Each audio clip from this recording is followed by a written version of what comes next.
ये बिल्कुल नहीं होना चाहिए था। ये हमारे भारतीय लोकतंत्र पे एक बड़े काले धब्बे के रूप में देखा जाएगा। एक संकेत है। मैंने बहुत निंदा की और मैं बहुत क्षुब्ध हूँ। इन नालायकों को जूता मार करके सुप्रीम कोर्ट से बाहर करने की जरूरत है।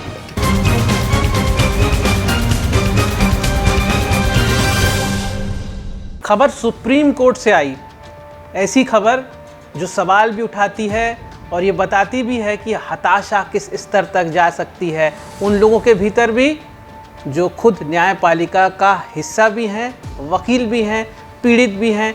बहुत लंबी कहानी है, लेकिन आपको एक बात बता दूं कि सुप्रीम कोर्ट में ऐसी घटना घटी है जिसमें एक वकील ने चीफ जस्टिस ऑफ इंडिया के खिलाफ अपशब्द कहे, कोर्ट में कागज फेंके। पूरी घटना क्या है और उसके मायने क्या है, हम डॉक्टर संजय शेखर जी से समझेंगे। सर नमस्कार। नमस्कार। हम रोज लगभग चर्चा करते हैं सर आपस में, लेकिन ये घटना जो है वो पूरे सिस्टम पर ही नहीं, अब तो पूरे न्यायपालिका पर और लोगों की हताशा का प्रतिनिधित्व कर रही है। कैसे देखते हैं इस घटना को आप? देखिए, सबसे पहले तो इस पूरे घटना को मैं बहुत ही निंदनीय मानता हूँ। ये हमारे भारतीय लोकतंत्र पे एक बड़े काले धब्बे के रूप में देखा जाएगा, हमेशा याद किया जाएगा। और मैं इस घटना की घोर निंदा करता हूँ। ये बिल्कुल नहीं होना चाहिए था। हम कितने भी हताश हो जाए, कितने भी निराश हो जाए, सिस्टम के खिलाफ कितना भी आक्रोश हमारे भीतर भरा हो, अंदर कमरे में जिसको हम न्याय का मंदिर कहते हैं, वहाँ पर इस तरह की अभिव्यक्ति नहीं होनी चाहिए थी। बहुत दुर्भाग्यजनक है। लेकिन सवाल है, ये क्यों हुआ? इस सवाल को आपको तलाशना पड़ेगा। हमने देखे हैं सुप्रीम कोर्ट के तमाम जस्टिस को और सुप्रीम कोर्ट की उस मर्यादा को, उस महिमा को, जिस पे जा कर के आपका सर विनम्रता के साथ खुद ही झुक जाता था। वो इतिहास था जब सुप्रीम कोर्ट के तमाम न्यायाधीश जो हैं, वो सुप्रीम कोर्ट की गरिमा, न्याय केवल हो नहीं, न्याय होता हुआ दिखे भी, लोगों को महसूस हो कि न्याय हो रहा है, लोगों की आस्था बनी रहे, इसके लिए अपना जीवन होम कर देते थे। ऐसे न्यायाधीशों को हमने देखा है। ऐसी लंबी परंपरा हमारी रही है। लेकिन दुर्भाग्य से अभी क्या है? दुर्भाग्य से अभी ये है कि सुप्रीम कोर्ट के जस्टिस हमारे अपने कार्यकाल के दौरान अपने राज्यसभा का टिकट पक्का कर रहे होते हैं। अपने कार्यकाल के दौरान सरकार के साथ गलबहियां कर रहे होते हैं। एक जमाना था जब सुप्रीम कोर्ट के या किसी भी कोर्ट के कोई जस्टिस सरकार के साथ सामान्यतः कभी नहीं दिखते थे। आज तो चार्टर फ्लाइट में साथ ऐश करते हुए जाते हैं और बैडमिंटन खेलते हैं। तो जब ये हालात होंगे ना, तो एक संकेत है, एक संकेत है। मैंने बहुत निंदा की और मैं बहुत क्षुब्ध हूँ, लेकिन बावजूद इसके बड़ी जिम्मेदारी के साथ कह रहा हूँ और बहुत विनम्रता के साथ, जो अच्छे, आज भी बहुत अच्छे जस्टिस हैं, एक से एक हैं, उनके सामने जाकर के आपका मस्तक विनम्रता से, आस्था के साथ उनके सामने झुक जाएगा। ऐसे लोग आज भी है सुप्रीम कोर्ट में। लेकिन कुछ नालायक ऐसे हैं जिनकी वजह से हमारा लोकतंत्र खतरे में आ गया है, हमारी संविधान खतरे में आ गई है, हमारी पूरी जो न्यायपालिका है उस पर इस तरह से जो है कीचड़ उछालने की स्थिति हो गई है। इन नालायकों को जूता मार करके सुप्रीम कोर्ट से बाहर करने की जरूरत है। आपको शर्म नहीं आती है? पूरे चीफ जस्टिस आप हो और आप पूरे पब्लिक बेरोजगारों को आप कॉकरोच कहते हो। शर्म नहीं आती है? Youngsters like cockroaches. आप पर पूरी आखिरी उम्मीद आपके ऊपर है और आप इस तरह से टिप्पणी करेंगे, और इस तरह से टिप्पणी करेंगे तो उसका नतीजा जो है ना आज दिखा है, और इससे भी खराब होना है। तो चेतावनी है, ये आपको सोचने का समय है, आपको आत्ममंथन करने का समय है। और मैं तो कहूंगा कि थोड़ी भी गैरत है सीजीआई में तो उसको इस्तीफा दे करके बाहर हो जाना चाहिए। हमारी न्यायपालिका की गर्मी को बरकरार रखनी चाहिए। क्या करते हैं आप? बैडमिंटन खेलेंगे विदेश में जाकर के, ऐसी तैसी करेंगे हमारे सिस्टम का? बिल्कुल आपको इजाजत नहीं है, और आपके कारण ये हो रहा है। इसलिए मैं तो उन तमाम जो सुप्रीम कोर्ट के बहुत अच्छे जस्टिस है, मैं बहुत ही विनम्रता के साथ उनका अभिनंदन करता हूं। बहुत सारे नाम मैं ले सकता हूं, लेकिन अभी मैं नाम नहीं लेना चाहता। लेकिन कुछ लोग जिनके कारण ये सारी चीजें हो रही है, उनको, और मैं सरकार से भी उम्मीद करता हूं कि सरकार को भी इसको गंभीरता से लेना चाहिए, क्योंकि ये चीज़ें बहुत खराब हो रही है, बहुत खराब हो रही है। ये चीज़ें कहाँ जाएगी? मतलब मुझे भविष्य तो बहुत खराब दिख रहा है। ये केवल बहुत अच्छा आज हुआ कि जो आज की जो पीठ थी, उस पीठ ने कहा के.वी. विश्वनाथ और आलोक राधे की, कि उसकी मानसिक स्थिति देख करके हम कोई जो है उनके खिलाफ अवमानना का कार्रवाई का प्रस्ताव नहीं करते हैं। ये बहुत अच्छा जेस्चर था, बहुत अच्छा जेस्चर था। लेकिन आत्ममंथन का भी समय है। ये स्थिति क्यों आई? जी, वाकई में सर, जैसा आपने कहा कि, और ये वाकई में सच बात भी है कि जब अब न्यायाधीश खुद मान रहे हैं इस बात को कि भाई उसकी मानसिक स्थिति अच्छी नहीं है, उसकी परिस्थितियां अच्छी नहीं हैं, और ऐसी स्थिति उनके जीवन में आई है, जिसने जो हरकत की है उसकी स्थिति अच्छी नहीं थी, इस कारण ऐसा हुआ। तो ये तो सोचने का ही विषय है कि जब न्यायपालिका में बैठे लोग स्वीकार कर रहे हैं तो इस सिस्टम को सुधारा कैसे जाए, इस पर मंथन कौन करेगा? न्यायपालिका ही करेगी कि क्या कार्यपालिका करेगी? देखिए, दो चीज़ है। देखिए, हमारे लोकतंत्र की मूल भावना क्या थी, उसको जरा समझिए। लोकतंत्र की मूल भावना जनता के द्वारा शासन, ठीक है ना?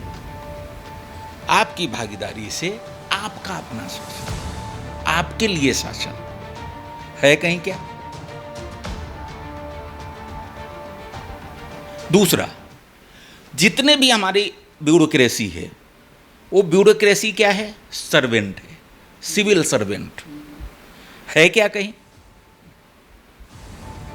आज प्रबल प्रताप ने क्या कहा कोर्ट में जाकर के? मैं संप्रभु हूं और मैं आदेश देता हूं, क्योंकि आप न्यायिक सेवा के जुडिशियल सर्वेंट हैं, you are the judicial servant. तो मैं आपको आदेश देता हूं कि आप जो है विकास नगर लखनऊ के एएसपी हैं, उनके खिलाफ एफआईआर दर्ज करने के आदेश पारित करें। ठीक है, ये बात तो उसने निचली अदालत में नहीं कही थी। आपको समझने की जरूरत है, इसकी मीमांसा करने की जरूरत है। उसने निचली अदालत में नहीं कहा, उसके बाद उसने हाई कोर्ट में ये बात नहीं कही, सुप्रीम कोर्ट में जाकर की ये बात उसने बहुत ही सोच समझ के कही है, क्योंकि एक आम आदमी की आवाज कहीं नहीं सुनी जाती है। सच बात इस देश में ये है। मैं आपको एक आंकड़ा देता हूं। एक 2012 में जो एनसीआरबी की रिपोर्ट आई, उसमें बताया गया कि सालाना करीब 60 लाख केस दर्ज होते हैं, एफआईआर दर्ज होती है। ये मामला सुप्रीम कोर्ट में गया और सुप्रीम कोर्ट ने इस पे सुनवाई की, और सुनवाई करते हुए जस्टिस पी सदाशिवम, उन्होंने केंद्र सरकार को निर्देश दिए कि ये स्थिति बहुत खतरनाक है, और हर एक आवेदन आप केंद्र सरकार ये सुनिश्चित करे कि हर एक आवेदक अगर आए तो उसका एफआईआर दर्ज होना चाहिए। आपको जान के आश्चर्य होगा, ये 2012 की रिपोर्ट थी ना, 2026 है, 2026 में हम आपसे बात कर रहे हैं। 2024 का ताज़ा आंकड़ा आया है एनसीआरबी का। आप कल्पना कर सकते हैं कि कितना 2024 में एफआईआर दर्ज हुआ होगा। 60 लाख पे सुप्रीम कोर्ट ने चिंता व्यक्त की थी, केंद्र सरकार को निर्देश दिए थे कि सिस्टम ऐसा करिए कि कोई भी आदमी जाए तो उसका एफआईआर दर्ज हो जाए। 60 लाख पे चिंता व्यक्त की गई थी। 2026 में एनसीआरबी की जो रिपोर्ट आई है 2024 की, उसमें 58,85,000 केस दर्ज हुए हैं।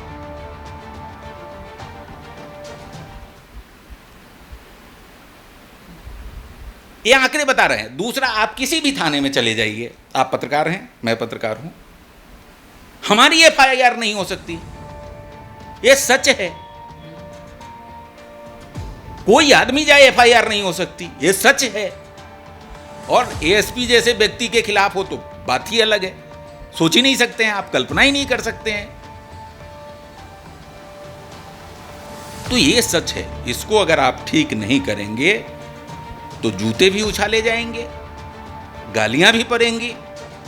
और कल को मैं अभी पिछले दिनों आपसे बातचीत में कह रहा था कि जो लोग मुगालते में हैं कि भारत में कोई इस तरह की क्रांति नहीं आ सकती जैसी नेपाल में हुई और बाकी देशों में हुई है, वो मुगालते में बिल्कुल मत रहें। लोगों का आक्रोश एक दिन जब पार चला जाता है तो वो कुछ भी कर सकता है। वो पढ़ा लिखा वकील था प्रबल, ऐसा कोई बात नहीं है कि वो उसको समझ नहीं होगी कि वो सुप्रीम कोर्ट में जो कर रहा है उसका क्या अर्थ होगा। उसने सोच समझ के किया है। तो अलार्मिंग है।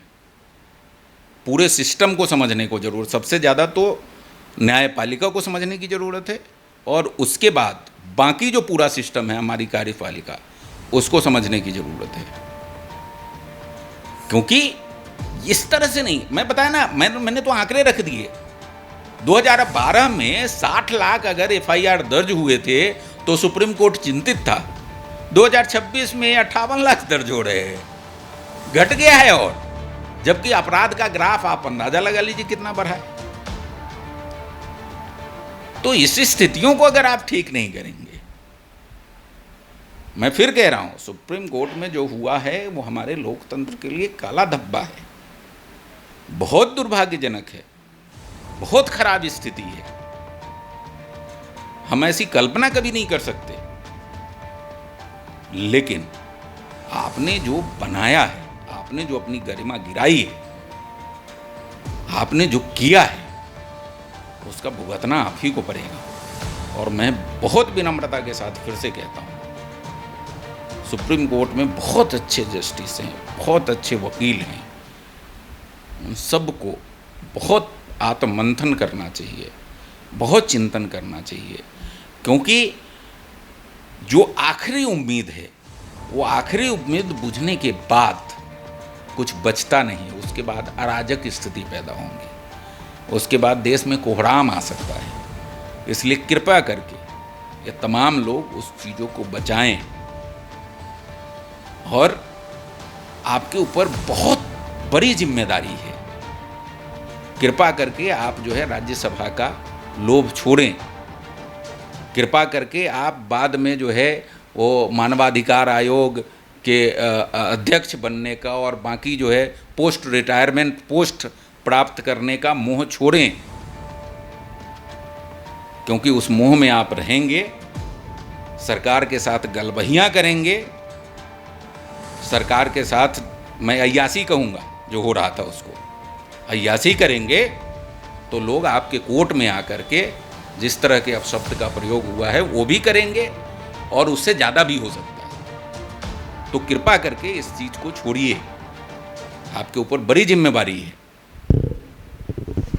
सर, ये जो परिस्थितियां हैं, अगर मैं भी उसके बारे में सोचूं तो ये नज़र आता है कि कहीं ना कहीं आम लोगों में ये एक बात कही जाती है पत्रकारों को लेकर कि आप तो गोदी मीडिया हैं, आप तो चाटुकार हैं, लेकिन कुछ ऐसे जॉब्स होते हैं देश में, जैसे न्यायपालिका से जुड़े हुए होते हैं, आर्मी से जुड़े हुए लोग होते हैं, जो अपने अनुशासन में जीते हैं, चाटुकारिता नहीं करेंगे क्योंकि उनके प्रोफेशन पे भी सवाल उठेगा और एक मर्यादा लांघने वाली बात होगी।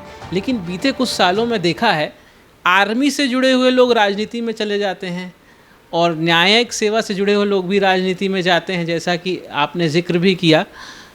तो ये चाटुकारिता आखिर इस लेवल के लोगों के मस्तिष्क में कैसे प्रवेश कर रही है? क्या माहौल ऐसा हो गया कि सब कुछ पा लेने के बाद और कुछ पाने की इच्छा? देखिए, ये जो है ना, ये आपका मतलब आप के संतोष की कोई सीमा नहीं है। मतलब आप इतना कुछ पा लेना चाहते हैं, पता नहीं क्या क्या हासिल करना चाहते हैं। और देखिए, गिरावट जो लोकतंत्र के चारों स्तंभ है, सब में हुआ है। ठीक है, हम ही लोगों को लोग ठीक है, ठीक है। अब तो भ्रष्टाचार शिष्टाचार बन गया है। ठीक है, राजनीति की तो बात ही छोड़ दीजिए, उस पर तो कोई बात ही नहीं करनी है। ठीक है, विधायिका में क्या काम हो रहा है सबको पता है। न्यायपालिका और प्रेस और मीडिया, मतलब मैं प्रेस से हूँ, बावजूद इसके मैं कहूँगा, अच्छा, प्रेस और मीडिया की आप किस स्वतंत्रता की बात करते हैं? क्या अंबानी अपने खिलाफ खबर चलाएंगे? अंबानी जो मीडिया का पूरा एक अधिकार हो गया है, वो क्या सरकार के खिलाफ खबर चलाएंगे? अडानी जो तमाम चैनल और तमाम मीडिया पे कब्जा कर लिए हैं, क्या वो अपने खिलाफ खबर चलाएंगे? किस मीडिया की आप बात करते हैं? इस मीडिया से उम्मीद छोड़ दीजिए। ये मीडिया नहीं है, ये एक ऑपरेटिव टूल है, बिजनेस ऑपरेटिव टूल, जो सारे बड़े घरानों को उनके अपने बिजनेस के संरक्षण के लिए चाहिए। किस मुगालते में है कि मीडिया है और लोकतंत्र का चौथा स्तंभ है? मैं इसको नहीं मानता हूं कि लोकतंत्र का यह चौथा स्तंभ है। लोकतंत्र का चौथा स्तंभ सुकमा के किसी गांव में बैठा हुआ एक यूट्यूबर है, जो यूट्यूब में सच्ची खबर देता है। ठीक है, सरगुजा के किसी कोने में बैठा हुआ 4 पेज का अखबार निकालता हुआ व्यक्ति है। किसी गांव के किसी कोने में बैठा हुआ 200 कॉपी मैगजीन छापने वाला व्यक्ति है। वो लोकतंत्र का चौथा स्तंभ है। ये अडानी, अंबानी और तमाम जो बिजनेस टाइकून हैं, उसके मीडिया संस्थान केवल और केवल एक बिजनेस, उनके बिजनेस को सेफ गार्ड करने वाला एक ऑपरेटर्स है। इसको बिल्कुल भी लोकतंत्र के चौथा स्तंभ समझने की भूल कतई मत करिए। और वहाँ बैठे हुए जो लोग हैं, हमारे मित्र हैं, ठीक है, लेकिन उनकी भूमिका क्या है? उनकी भूमिका पत्रकार की बिल्कुल नहीं है। उनकी भूमिका जनसंपर्क अधिकारी की भी नहीं बची, क्योंकि वहाँ भी एक मिनिमम नैतिकता होती है। मैं बोलना नहीं चाहूँगा इससे आगे। मतलब न्यायपालिका जो है उस पर कार्यपालिका की दखल है, और कार्यपालिका जो सिस्टम है उसमें पुलिसिया विभाग जो है वो तो राजनीतिक लोगों के का हथकंडा है। जैसे आपने बोला ना, एक सेफ करने के लिए प्रोटेक्शन, पुलिस प्रोटेक्ट कर रही है पैसे वालों को, राजनेताओं को, और जो हताश लोग हैं उनसे वो अब न्यायपालिका पर सवाल उठा रहे हैं। देखिए, सवाल ये है कि एक सहने की भी एक सीमा होती है ना। क्रांतियां क्यों होती है? जब आदमी एकदम सब तरह से हताश हो जाता है तो फिर निकल पड़ता है। आप करोगे क्या? जीने लायक स्थिति आपने बचाई नहीं, बनाई नहीं, होगा क्या भाई? वो तो मैदान में ही आएगा ना, वो सड़क पे ही आएगा ना। वो तो अराजकता ही पैदा करेगा ना। और ये चारों सिस्टम की जिम्मेवारी क्या है? लोकतंत्र के जो चारों स्तंभ जिसको आप कहते हैं, उसकी जिम्मेवारी क्या है?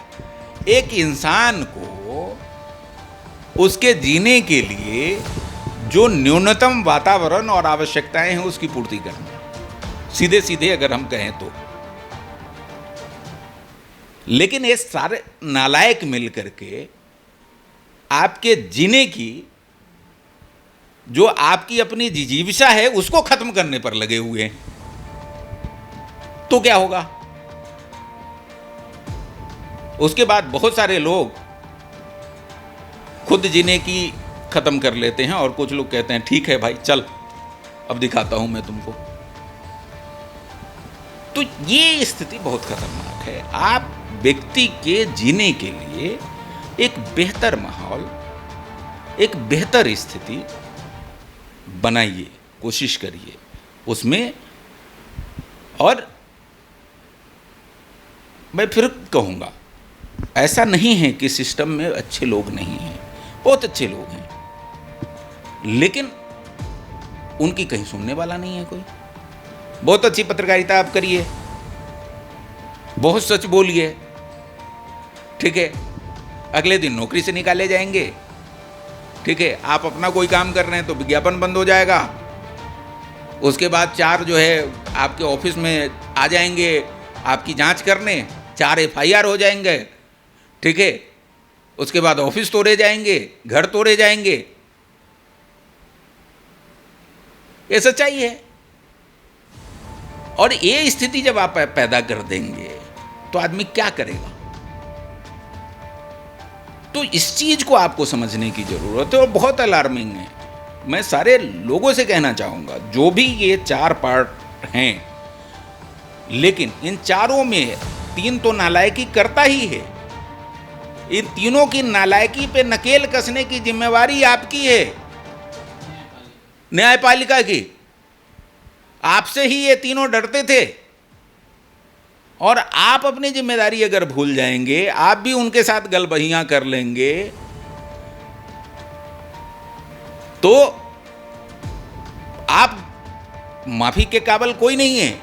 लेकिन आप तो और ज्यादा, ठीक है, उस चीज को आपको आत्ममंथन करना पड़ेगा। और अगर आप नहीं करेंगे तो बहुत खराब स्थिति बनने वाली है। मुझे बहुत अच्छा दिख नहीं रहा है, बिल्कुल नहीं दिख रहा है, बहुत खराब स्थिति दिख रही है।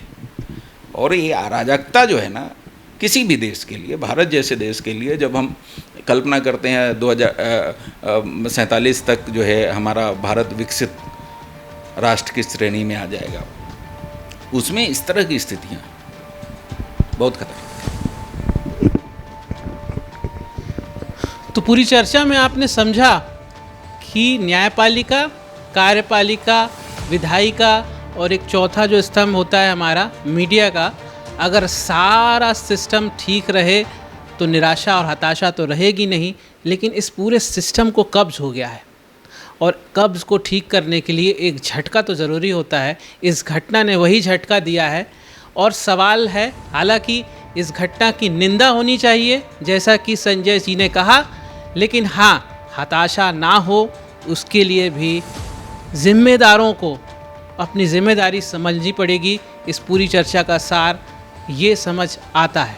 सर, इस पूरी चर्चा के लिए आपका धन्यवाद। नमस्कार।